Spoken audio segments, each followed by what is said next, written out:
কাপাসিয়া বাজার একটা গোছানো বাজার, সবকিছু এখানে পাওয়া যায়। আর এখানে বাজারটা এতটাই গোছানো যে একটা জিনিসের অনেকগুলো দোকান একসাথে, সেটা সংখ্যায় 10-এর কম হবে না, আবার বেশি হতে পারে। কোথাও খাবারের দোকান, কোথাও জুতার দোকান, কোথাও বা জুয়েলারির দোকান আছে। বিভিন্ন জিনিস এখানে, কোনো কিছুর কমতি নেই। লাইব্রেরির দোকানগুলোও এখানে রয়েছে। আবার ইলেকট্রনিক্সের জিনিস সবকিছু এখানে পাওয়া যায়। এই বাজারটা অন্যান্য বাজারের মতো না যে এখানে একটা জিনিস আবার এটা অন্যটার জন্য অন্য জায়গায় যাওয়া লাগে। সবকিছু এখানে রয়েছে। এই বাজারটা সবারই পছন্দ হওয়ার মতো। এখানে দেখা যাক এর ভিতরে কি আছে। এটা এখানকার ইউনিয়ন পরিষদ। এই ইউনিয়ন পরিষদেই কাপাসিয়া সদর ইউনিয়ন পরিষদ।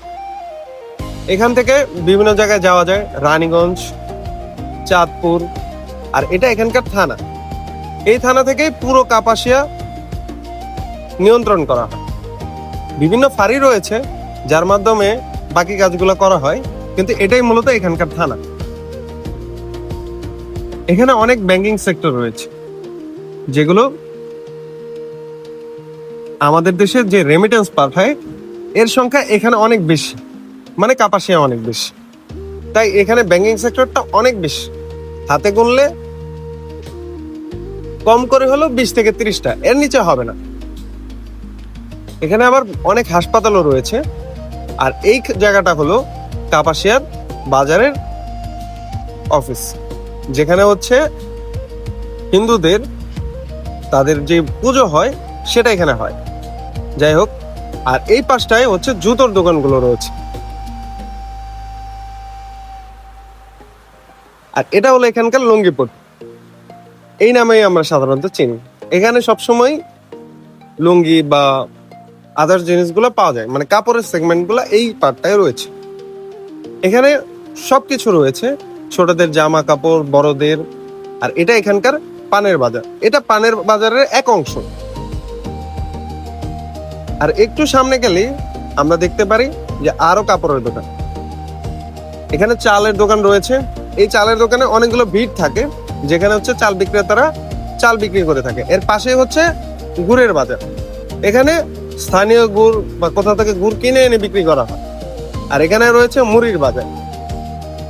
আর এই একটু সামনে গেলেই দেখবো আমরা লোহা লস্করের বাজার, যেখানে বিভিন্ন ধরনের লোহা লস্কর এবং যেগুলো আমাদের দা, কুড়াল, কাস্তে, এইটার জিনিসপত্র এখানে পাওয়া যায়।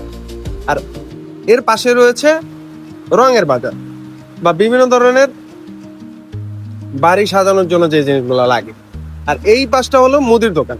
এখানে সব ধরনের জিনিস পাওয়া যায়। আর এটা পানের বাজারের আরেক অংশ, মানে এই দুইটা অংশ একই সাথে কিন্তু পাশাপাশি। এটা এখানকার বাজারের মসজিদ।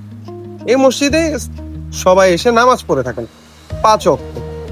এটার এখন কাজ চলছে। আর এইখানে হচ্ছে কিছু জুতোর দোকান, যেগুলো আমরা রেগুলার পরি, এইগুলো। আর এখানে হচ্ছে বীজের ঘর। এখানে হচ্ছে ফলপট্টি।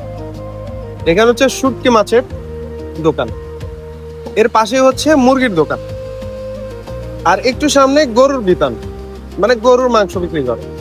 আর মাছের দোকানগুলো শুটকির দোকানের পাশাপাশি, যাতে কাউকে অনেক দূরে যেয়ে এই কাজগুলো করতে না হয়।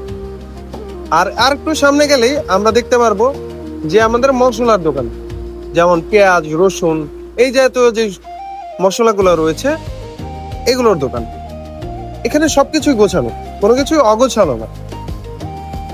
মানে 100 বছর ধরে এই বাজারটাকে আস্তে আস্তে গোছানো হয়েছে। আগে এরকম ছিল না, কিন্তু ধীরে ধীরে এটাকে আরো বেশি গোছানো করা হয়েছে। এখানে হচ্ছে সবজির বাজার। এই সবজির বাজারেই সবাই নিত্যদিনের বাজারগুলো করতে আসেন। আর এটাও এখানকার এক অংশ। এইখান জুড়েই, পুরোটা জায়গাটা জুড়েই আমরা বিভিন্ন ধরনের সবজি পেয়ে থাকি। স্থানীয় বাজার থেকে নিয়ে আসেন, আশেপাশে গ্রাম থেকে নিয়ে আসে। আর এখানে হচ্ছে স্থানীয় যে ফল পাওয়া যায় সেই বাজার। এটাকে আমরা মঙ্গলবারে সবচেয়ে জমজমাট দেখি। আর এটা হচ্ছে এখানকার মেন রোড, মানে বাজারের পাশেই মেন রোডটি।